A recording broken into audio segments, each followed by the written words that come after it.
观众朋友们，大家好，欢迎收看杰森视角。今天我和大家深度讨论中国经济。我们先从一个真实的故事开始。一缕朝阳投射到北京某大学的宿舍楼，学生们开始陆陆续续起床，康德强的繁忙一天也随之开始。他是这个宿舍楼的管理员，他例行检查完公共区域卫生情况后，就开始接待前来咨询的学生。无论是寻找丢失的物品，还是处理宿舍间的小纠纷，康德强都是耐心倾听并得体解决。现年41岁的康德强务实而且干练，他和我们一般印象中宿舍楼管理员的形象相去甚远。事实上，在2022年，康德强还是一个中型媒体公司的高管，负责市场营销。在疫情前，他的媒体公司决定把业务核心聚焦到有关铁路旅行这个独特的方向。但是疫情一来，对很多中国人来说，别说铁路旅行了，就是出门散个步都成了奢望。他的公司苦苦支撑1年后，最终还是在2022年下半年宣布倒闭了。一时没有了工作的康德强，并没有把失业问题放在心上。从20岁起，他就开始在北京打拼。在过去的20年中，他亲身经历了北京飞速发展的亢奋，他自己的事业也随着北京的繁荣而节节升高。因为他买房的时间比较早，目前的房贷1个月大概是5500元，凭他这些年的积蓄，支撑一段时间没有任何问题。特别是2022年底，中共突然在一夜之间放弃了动态清零防疫政策，这更让康德强对未来充满了希望。2023年中国新年一过，康德强就开始全力投入找工作。此前每次换工作，不是一下就有多个工作机会让他选，就是别人来高薪挖他去。但是很快，康德强就发现这一次的就业市场和自己以前的经历已经是天地之别了。投出去无数的简历，基本都是石沉大海。个别有回复的，一听他已经40岁了，就迅速的没了下文。此前他做媒体公司高管时的月薪是2万多元，现在他不得不把自己的薪资和职位要求一降再降。就是这样，他的工作还是没有一点着落。一晃几个月过去了，眼看着银行的存款越来越少，康德强的内心是一天比一天慌。最后他已经是饥不择食了，在网上只要是个工作就投简历。终于在2023年9月，他得到了这宿舍管理员的职位。这个职位的月薪只有3600元人民币，连他过去薪水的1/5都不到，和他每个月的房贷还差2000元。因此他不得不晚上还在一个咖啡店打工，每小时的报酬是27元人民币。41岁正是很多人事业辉煌期的开始，但是康德强面对自己的未来却看不到任何希望。谁不想要一份高薪工作呢？但是在经济下行的大环境下，我只能选择目前这个次优方案。这是康德强在面对《华尔街日报》记者询问时的回答。1月27日，《华尔街日报》发表了一篇名为《为何越来越多中国人满足于低薪酬》的报道。康德强的经历就是这篇报道中讲述的一个真实故事。大家都在反复谈中国的宏观经济问题，例如房地产市场崩盘、出口疲软、地方政府负债累累、私营企业缺乏信心等等。但是谁都知道，中国经济目前最严重的问题就是内需不足的问题。目前中国经济的低迷和美国经济的红火对比，最大的区别就是两国内需的不同。目前国际投资人对中国经济最大的一个担心就是中国会进入通缩陷阱。但是如果中国的内需能跟上，前面谈到的中国经济的一系列短板都能补上。和中国经济形成鲜明对比的是美国经济。美国经济在连续2年高利率下，依然出乎所有人的意料，表现坚韧。特别是2023年第4季度，美国经济表现大幅超出预期。如果不计算通胀的影响，美国第4季度的 GDP 增长折合年增长率达到了 6.3%， 超过中国的 4.6%。这个数字对此前反复念叨东升西降论的习近平绝对是个巨大的心理打击。而美国经济火爆的最核心原因，就是美国的内部消费成功成为推动美国经济增长的核心动力。那么中国为什么内需持续低迷呢？一个核心问题就是目前中国高质量就业大量萎缩的问题。我们前面讲的康德强的故事就是这个问题的一个个体实例。中国这些年消费的主体就是这些有着高质量工作的中国新一代中产阶层。随着这种性质的工作在中国大量萎缩，推动中国内需的主体人群，中国的中产阶层也会出现萎缩。虽然康德强的故事是一个个人经历，但是他找工作的经历，从统计学和微观经济学的角度看，都非常有意义。在我看来，康德强身处北京，花了几个月的时间，对不同性质的工作投出数百份简历。这个高强度的找工作的过程，就好像是他无意中在对他的相关领域的就业情况进行了一次勤奋的个人社会调研的过程。最终康德强不得不接受那个只有他原来薪水1/5的宿舍楼管理员的职位，就是对目前中国高质量职业工作大量萎缩的一个真实展现。可能有人会说，康德强的媒体行业可能有其特殊性，能全面反映中国中产的就业情况吗？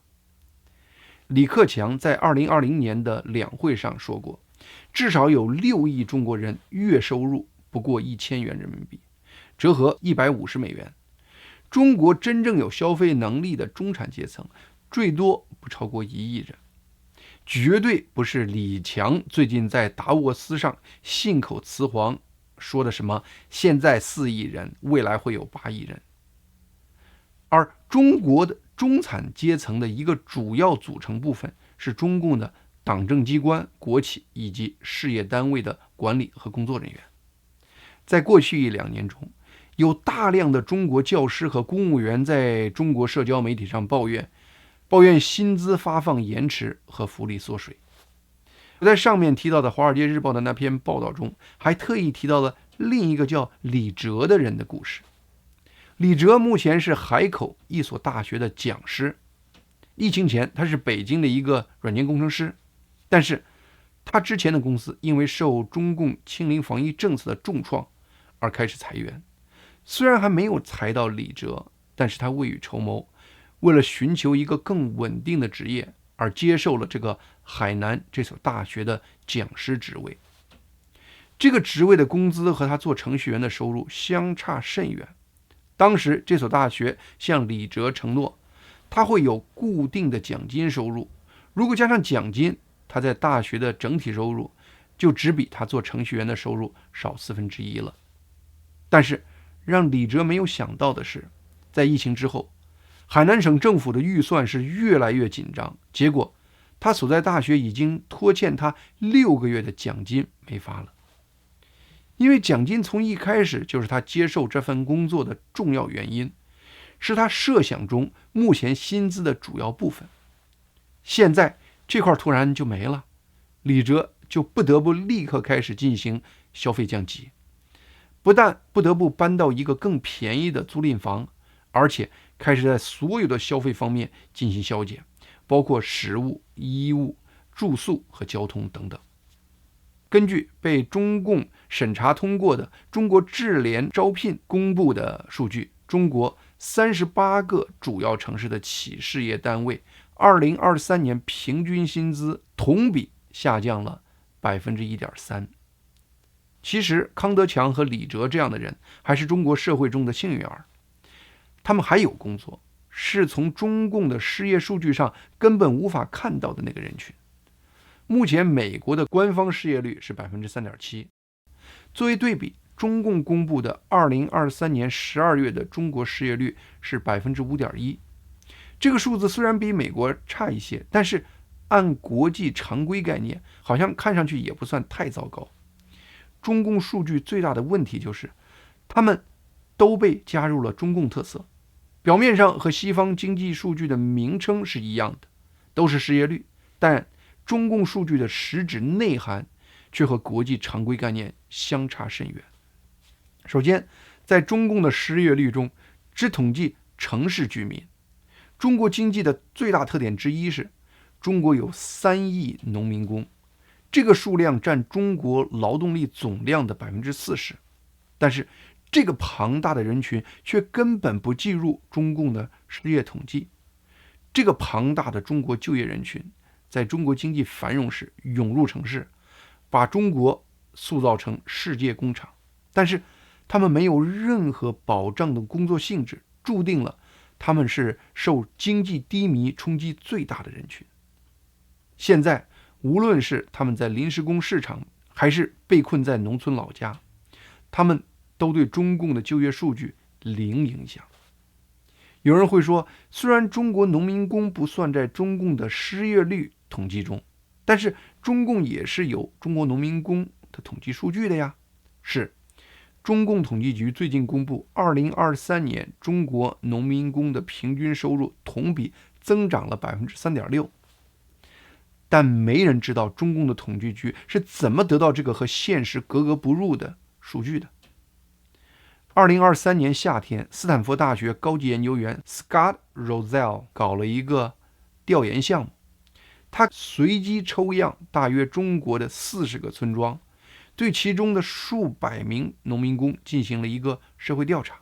结果发现2023年中国农村居民的收入比2019年疫情前下降了 40%。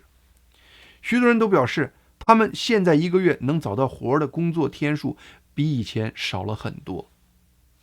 在中共的失业统计中，一个更可笑的概念是，任何人在中国只要每周工作超过1个小时，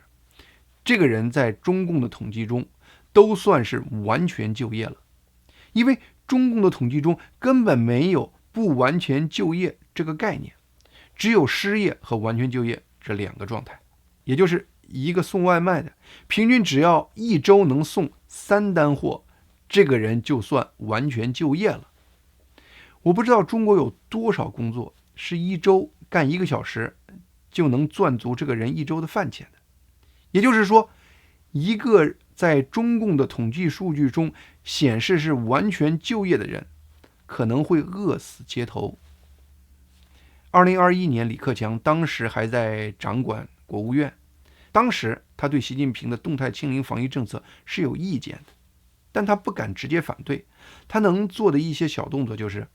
盯着国务院下属的统计局，让他们做出一些展现中国经济艰难的统计数据。因此2021年中共公布了一个有关中国灵活就业人口的数据。这里所谓的灵活就业，就是属于那种送外卖的，或者是搞直播的等等，这种没有固定工作时间的人。中共那个统计数据显示，当年中国总劳动人口中近1/3的人，也就是大约有2亿人，是属于这种所谓的灵活就业者。这个数据一出来，舆论哗然。结果是什么？中国灵活就业的统计数据从此就不明不白的在中国绝迹江湖了。在中国，只要让中共不好看的数据，不是先天夭折，就是命活不长。在2023年8月，中国报出来的青年失业率达到创历史纪录的 21.3%。结果中共迅速宣布，以后这个数据我们就不报了，因为它不符合中共畅想中国经济光明论的这个要求。但是中共的这个决定忽视了人性的一个通病，你越捂着你的伤疤不让人看，人就越对你捂着的地方感兴趣。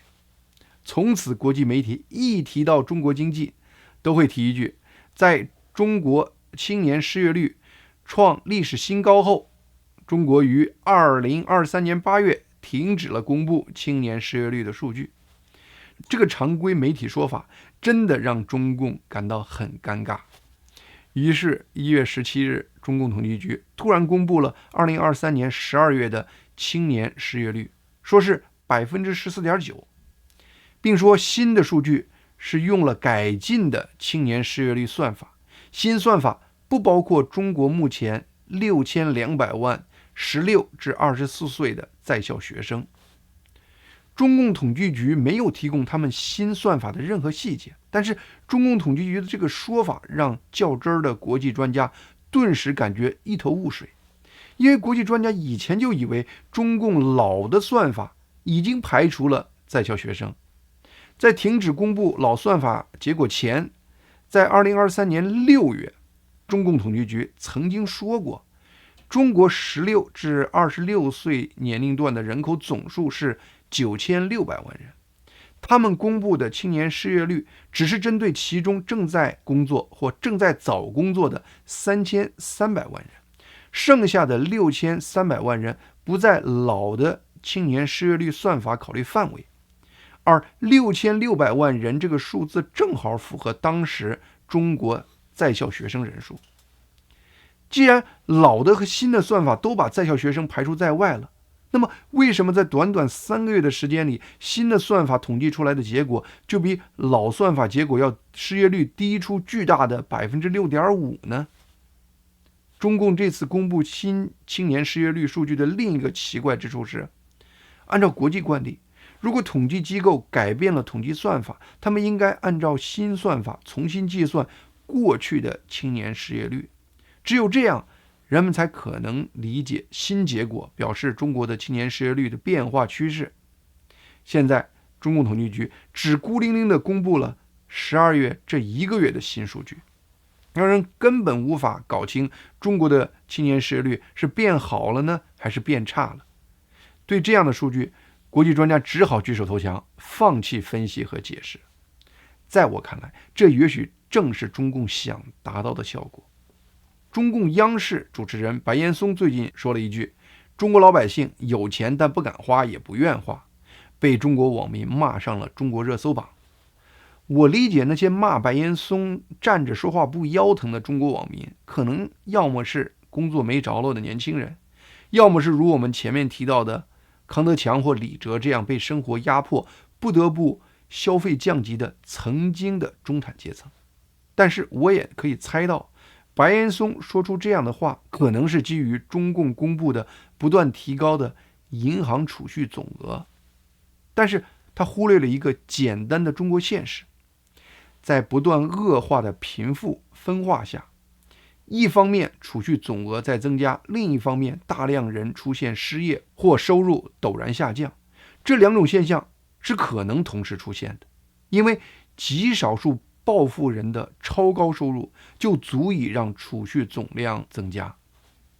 目前中国真实的高失业率以及高质量职业的萎缩，会对中国社会各阶层形成寒蝉效应。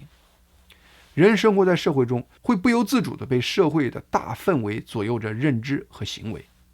前些年在中国经济红火时，不同阶层的中国人，特别是收入较高的中产阶层，他们的收入每年都在或多或少的增加，同时他们在房子上的财富也随着地产泡沫的膨胀而膨胀。很多中国人不但财富感爆棚，对自己的未来赚更多钱的信心也爆棚。攀比买名牌，攀比买大房子，攀比出国旅游等高端消费，成为中国人当时的一种生活方式。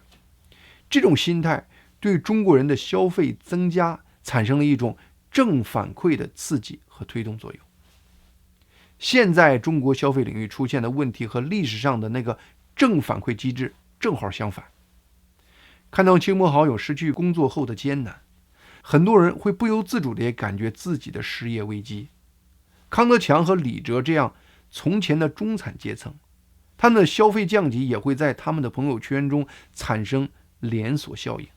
看到康德强这样的人打2份工，还为房贷煎熬，看到房子价值在不断缩水，中国人买房的意愿就会更加走向冰点。中国在短短3-4年的时间中，就从一个消费正激励的社会转向一个消费负激励的社会。目前，中国消费者信心处于历史低点，零售增长乏力，消费者从化妆品到家电等各种商品上削减开支等等，都是这种消费负激励机制的表现。而这种消费负激励的机制一旦在一个社会形成，这个社会将很难摆脱这个机制的控制。日本90年代后的20多年，就是时常处于被这种机制控制的状态。但是中国的问题其实要比日本当年严重的多，毕竟日本社会的整体运作没有太明显的制度性压迫，而且已经形成了一整套相对完善的社会福利保障系统。所以日本在经历了20多年的经济缓慢发展后，整个社会却没有积累太大的社会怨气。中国的情况却不是这样，在中国经济红火时，中共把钱用到了办奥运、世贸和一带一路这样的花架子工程上。到目前为止，一个庞大的中国人群基本没有任何实质的社会保障，对医疗养老的担心成为众多中国人的心病。同时，中共在中国的无限权力，让他制定的众多社会制度都是为了最大化他自己的利益，具有先天不公平的基因。这样的制度在经济红火时，对底层民众的压迫体现在给他们财富分配的多或少的问题上，因此它的制度性的压迫成分表现的还不那么明显。一旦经济总体徘徊不前时，这样的不公平制度就会变成对社会底层的掠夺，这样的制度就会成为社会怨气的催化剂。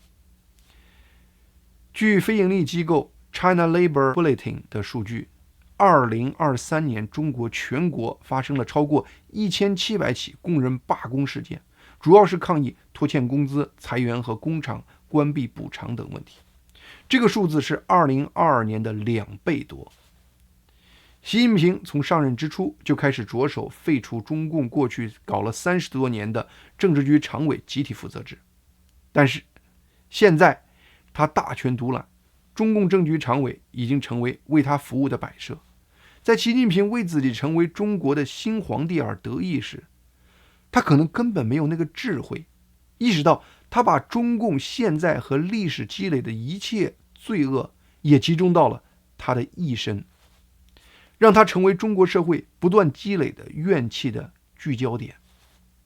按照李鹏的智商，当年在被问到6·4问题时，他还知道拿出集体领导这个说法当挡箭牌。现在中国的民意情况已经发生了根本的变化，现在中国很多矛盾焦点都直接指向习近平本人。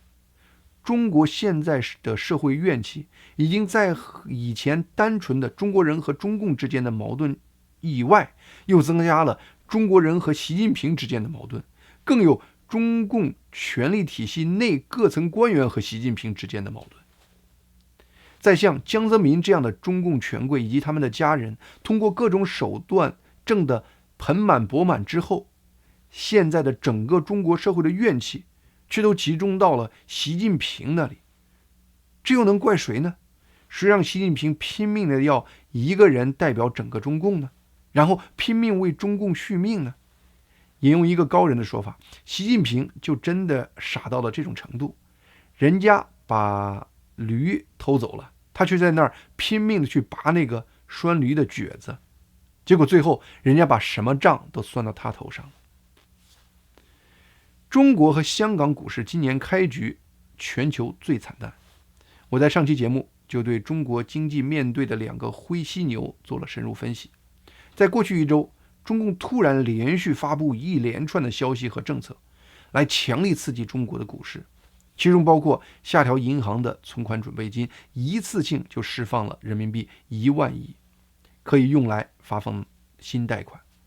下调支持农业和小企业的二次贷款利率，对房地产开发商放宽贷款政策，允许这些企业使用他们从商业物业方面获得的贷款偿还他们在房地产项目上的欠款。另外，中国国务院还释放消息，呼吁采取更加有力的措施，促进资本市场平稳健康发展等。除了上面这些政策信号外，中共还故意通过一些投资人和媒体透露，中共已经要求多个有国资背景的金融公司买入股票，用国家队帮助抑制目前的中国股市的暴跌趋势。在这一系列消息和资金的扶持下，中国和香港的股市快速下跌的趋势暂时得到了抑制。其中，代表中国股市的上证综合指数1月25日攀升了 3%， 香港的恒生指数在过去一周上涨了 5.9%。于是，我又看到一些媒体和投资人出来说什么中国股市目前的估值已经非常低了，眼看就要开始火了。也有些人又在问我该不该投些钱到中国股市。我还是保持我的一贯原则，我不会对个人具体投资提供任何意见。有人问我中国股市未来会不会涨？当然可能涨。2015年中国上证综合指数还冲到快5000点了呢，在2007年上证指数还冲到快6000点了呢。每个股市都有它内在的属性。我在这里把过去20年中国上证综合指数和美国的标普500指数做个对比。我想说的是，不仅仅是他们在过去20年回报率的不同，中国上证综合指数涨了 79%， 而美国的标普500指数涨了 316%， 几乎是上证综合指数的涨幅4倍。更重要的是，美国股市牛市上涨的趋势远远多于熊市下跌的时间，整体曲线有一个明显的随着经济扩张而持续上涨的趋势。这样的股市可以用于长期投资，积累财富。与之对比，中国的股市过去20年的曲线却展现出一幅让人心惊胆寒的大起大落的架势。中国股市牛市上涨会突然暴涨，然后又会突然熊市暴跌，很多时间是漫长的徘徊不前。你看那些在2007年上证综合指数冲到5000多点买入的人，17年过去了，他们依然没有任何机会解套或回本。这样的股市状态也许适合短期赌博，但是肯定不适合长期投资积累财富。为了给大家一个更直观的概念，今天我通过一些具体的个人故事来展现了目前中国消费负激励的机制已经形成。目前中国经济的核心问题是中国内需疲软的问题，而不是生产疲软的问题，是老百姓缺钱和缺少对未来的信心的问题。中国的很多问题，包括通缩，恰恰是中国产能过剩的表现。中共近期出台的政策却依然主要是给生产一方提供资金，这不是解决问题，而是在恶化中国的问题。这一点谁都看到了。那么为什么中国股市的投资人这次对中共的刺激信号做出如此积极的反应呢？我读了多篇财经媒体的分析报告，我的结论是，这次投资人在股市和中共积极配合，停止继续大量卖出股票，不是因为他们相信中共这些政策真能改变中国经济目前面临的各种问题，他们只是通过这些政策来理想化解读习近平的状态。他们认为，如果这些都是习近平的决定，那说明现在习近平可能更留意投资人的状态了，更愿意体察市场的情绪了。以猜测一个人的意志作为投资的依据，这根本不是投资。赌博还有个概率理论做依据呢，预测人心连个像样的理论都没有。有关习近平和中共的状态，我在上期和以前的相关节目中已经多次分析了。所以目前中国股市的反应，在我看来更像是在博傻。在比谁更傻的情况下，很多希望自己有机会能在合适的时间解套跳出来。最后谁会哭谁会笑，天知道。好，今天节目就到这里，谢谢大家的收看，希望大家能够订阅和推荐杰森视角这个频道。